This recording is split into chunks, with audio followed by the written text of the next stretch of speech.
गुरुर्ब्रह्मा गुरुर्विष्णु गुरुर्देवो महेश्वर गुरु साक्षात् परं ब्रह्म तस्मै श्री गुरुवे नमः।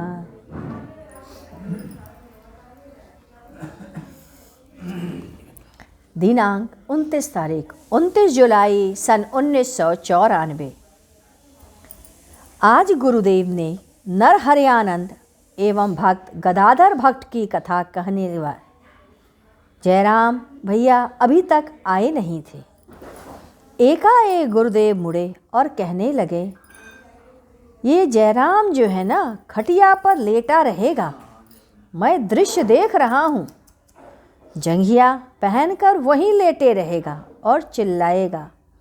रोग हो जाएगा, दुबला पतला हो जाएगा। बेटे बात नहीं सुनेंगी, स्त्री ध्यान नहीं देगी। बेटे को कुछ भी कहेंगे वह उलट करके जवाब दे जाएगा। देखो क्या करोगे। वो पहले भी लड़ती थे, आज भी लड़ती रहेंगे। गुरुदेव ने कहा, जो बार बार चुभती हुई भाषा बोलते हैं या बोलती है, उसको सहन करने का अभाव हो जाता है। समझ जाइए कि दुर्भाग्य धीमे धीमे उसके जीवन में आ रहा है। आपने ब्राह्मण को भोजन कराया, फकीर आया, वह ब्राह्मण था, आपने उसे भोजन करा दिया।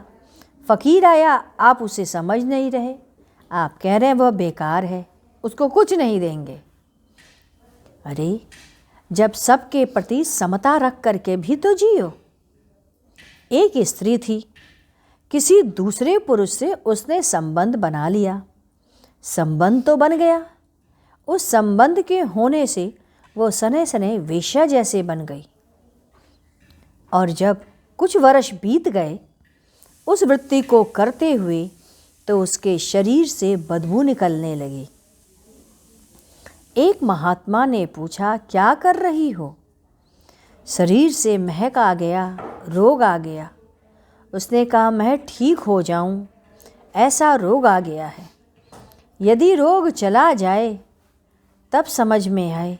1.5 बरस हो गए, टांगे धीमे धीमे सड़ रही है, होश नहीं आता, वह पड़ी हुई है, स्वस्थ नहीं हो पा रही। महात्मा के पास जाकर के क्षमा मांग रही। महात्मा, मेरे भोग कब खत्म होंगे, इस कष्ट से मुझे कब मुक्ति मिलेगी। महात्मा ने कुछ नहीं कहा। कहा, कष्ट तो सहना ही पड़ेगा, यह तो अभी आभास मात्र है। गुरुदेव ने निशा की माँ को राजमा, अलका को खड़ी मूंग, शिखा को अरहर की दाल और चावल, अंजू को दाल चावल, मुन्नी को खड़ी मूंग, गिरजा देवी को और भी काबली चना, जो भी कुछ था, और रमेश के यहाँ की भाभी को पैकेट में कुछ सामान राशि के हाथ गुरुदेव ने भिजवा दिया। कहा, यह सब उन चीज़ों को दे देना। शिखा ने कहा, ये सारी वस्तुएं, अलका, निशादी की मम्मी, इन सबको थोड़ा थोड़ा सामान बांट दो, और ये जितना भी है उसे समाप्त कर दो। लगभग ऐसा ही हुआ। जितनी भी चीज़ें थीं सब बांट दी गई। गुरुदेव ने इच्छा व्यक्त की, ये सारे वस्तुएं थोड़ा थोड़ा 2-2 किलो 3-3 किलो सब ले जा कर के बांट आओ। इसकी मात्रा कम कर दो और लोगों में बांट दो। गुरुदेव ने कहा, एक कर्कशा स्वभाव की स्त्री थी। उसका स्वभाव से ही सरपणी थी। जैसे कर्कशा स्त्री कहेगी, अरे खाना बना है, क्यों नहीं खा रहे हो। ऊपर पड़े, जो मन में आए करो। पानी में क्यों भीगते हो, अरे बच जाओ। फुफकार मार करके बोलने वाले लोग हमेशा ऐसे ही बोलते हैं। भाषा में लपट है ही नहीं। हमेशा पति के सामने बीमार होते रहेंगे, बच्चे को पढ़ा नहीं पाएंगे, या पढ़ाएंगे तो चाटा मारेंगे। किसी साधु महाराज के पास कारण लेकर के कभी मत जाना, गुरुदेव ने कहा। वह स्वयं उसका निदान अपने आप कर देगा। महापुरुष का स्वभाव ही ऐसा होता है। भगवान सहाय थे, एक बार उन्हें फोड़ा हो गया, उसमें कीड़े पड़ गए थे। डॉक्टर आया फोड़े को साफ करने के लिए। उसके जाने के बाद उन्होंने उस कीड़े को उठा करके वापस उस फोड़े में डाल दिया। दूसरे दिन पुनः डॉक्टर आया, फिर उसको साफ किया, फिर उसमें कीड़े दिखे। डॉक्टर को समझ नहीं आया, मैं भी कल साफ करके गया था, कीड़े कैसे आ जा रहे हैं।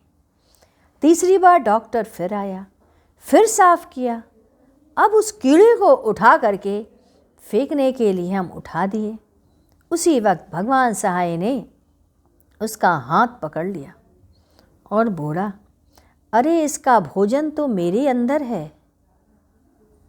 तब डॉक्टर ने हाथ जोड़ के कहा, महाराज आपका इलाज तो मेरे पास नहीं है। भक्त नरहरयानंद की कथा। वैष्णव संप्रदाय में एक महापुरुष का उदय हुआ, स्वामी रामानंद जी। उनके अनन्य प्रेमी भक्त मुनि जी हुए। रामानंद जी ने इनका नाम नरहरयानंद रखा। गुरु ने कहा, तुम गंगा के किनारे किनारे जाओ, जहाँ तुम्हारा मन टिक जाए वहीं पर रुक जाना। नरहरयानंद जी बड़े ही प्रेमी और सहज प्रकृति के व्यक्ति थे। भगवत चिंतन में लगे रहते। गुरु के आदेशानुसार गंगा के किनारे किनारे चलते चलते चित्रकूट पहुँच गए। मंदाकिनी नदी के पास एक ऊंचे टीले पर चढ़कर देखा कि कुछ दूर पर एक जर्जर गुफा है। उस गुफा के पास गए, उसमें कोई जाता नहीं था, भाला वगैरह लगा हुआ था। वह गुफा के पास गए, सोचा अंदर देख ले। अंदर घुसे, बहुत पुराना महात्मा ध्यानस्थ बैठा हुआ दिखे। उन्होंने महात्मा की पूजा और अर्चना की। महात्मा अंदर की तरफ आने का इशारा किए और कहे, अंदर आ जाओ। आकर के अंदर देखो।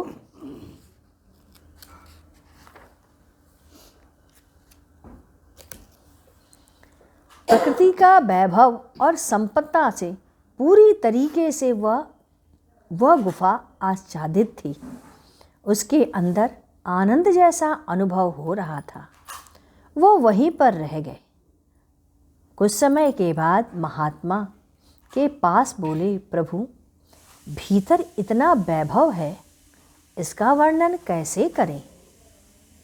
महात्मा ने कहा, तुम्हें अच्छा लग रहा है। उन्होंने कहा, नहीं, आप ही इसके कारण हैं। आप हैं तो अच्छा लग रहा है। महात्मा ने कहा, अच्छा, पुनः अंदर आओ। इसके आगे की कथा हम लोग कल पढ़ेंगे। आए गुरु कीर्तन करते हैं। ओम गुरु ओम गुरु ओम गुरुदेव जय जय गुरु जय गुरुदेव। ओम गुरु ओम गुरु ओम गुरुदेव जय गुरु गुरुदेव। ओम गुरु ओम गुरु ओम गुरुदेव जय गुरु गुरुदेव। ओम गुरु ओम गुरु ओम गुरुदेव जय गुरु गुरुदेव। ओम गुरु ओम गुरु ओम गुरुदेव जय गुरु गुरुदेव। ओम गुरु ओम गुरु ओम गुरुदेव जय गुरु गुरुदेव। ओम गुरु ओम गुरु ओम गुरुदेव। जय गुरु जय गुरु जय गुरुदेव। बोलिए सद्गुरुदेव महाराज की जय। सद्गुरु तुम्हें शत शत नमन। सद्गुरु तुम्हें शत शत नमन। सद्गुरु तुम्हें शत शत नमन।